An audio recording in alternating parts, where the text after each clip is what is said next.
as the interface between the ministry and the energy sector generally and the consumers or the customers, okay, in the entire value chain. Expectations of the government and key stakeholders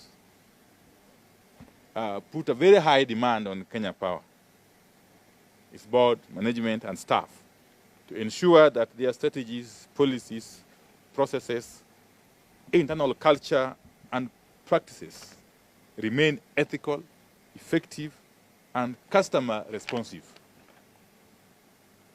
in a manner geared towards meeting and if possible exceeding these stakeholders' expectations.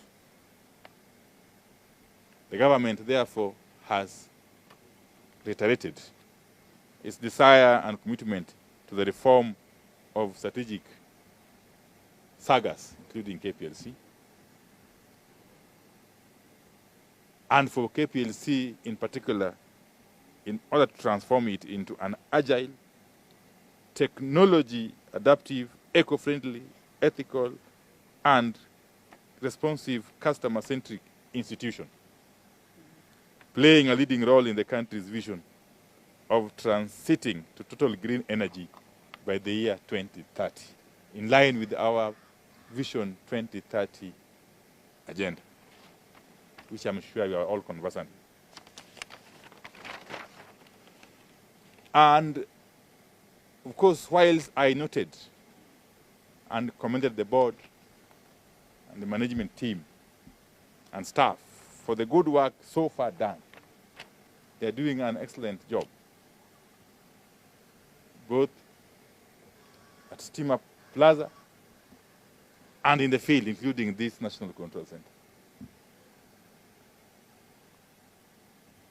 I did direct the board as a matter of urgency, and of course senior management, to embark on institutional reform pathway and report back to the ministry on a number of areas, which I will just summarize. Okay.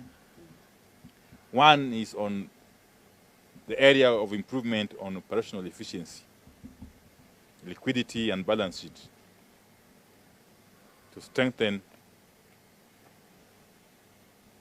the institution and take it back to sustainable profitability.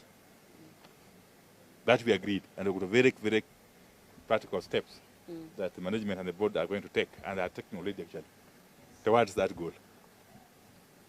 Two is the implementation matrix, covering key projects and interventions with major impacts on the reduction of cost of energy to end users in the short and medium term. This matrix, of course, will include project challenges, resource requirements, timelines for completion, accountability, and expected outcomes. Three is on the area of technical and commercial loss reduction strategy, with timelines to reduce the current loss levels, which you know is about 24%.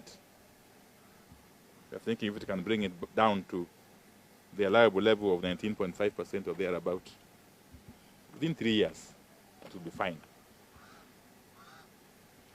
A report on technical, operational, human capital capacity of not just the National Control Center, but of the entire organization. Now, we did agree on that, because as you know, this is a very, very sensitive and strategic institution that requires to be optimally staffed. It requires to be resourced optimally at all times.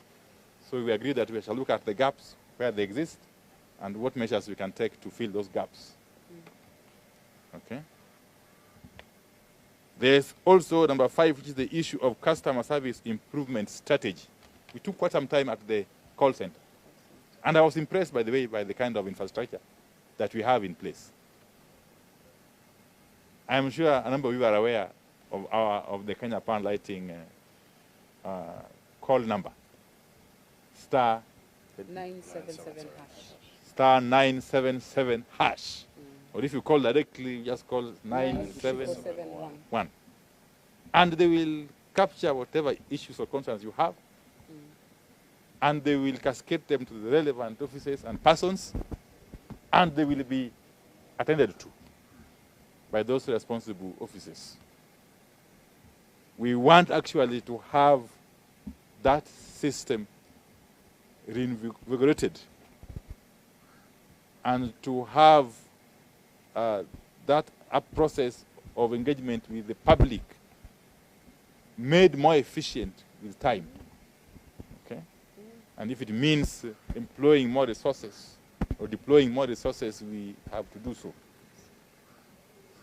So that the customer or the people remain at the center of our strategy, through and through.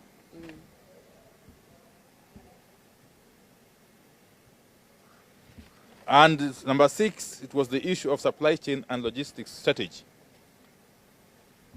that would address the supply of critical materials and equipment at every stage.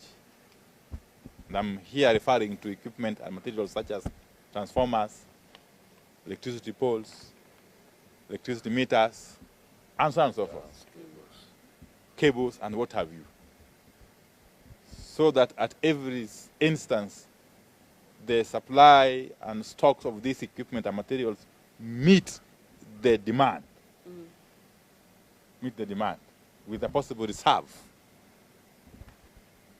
Okay? I have addressed the issue of the human capital. I don't want to reiterate it or belabor the point. And of course, there are areas where we agreed that the Kenya Power will continue to engage with sister companies such as Ketraco, especially on the area of shedding off some of the transmission functions and infrastructure to Ketraco. Okay?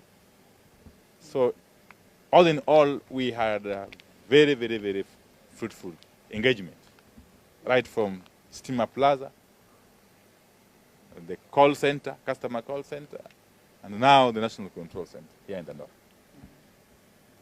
And I am confident that these measures that we've agreed upon with the board and management of Kenya Power, if implemented to the fullest possible extent, will have a very, very positive impact in terms of the capacity of the institution to deliver on its mandate, to execute its mandate for the benefit of the people.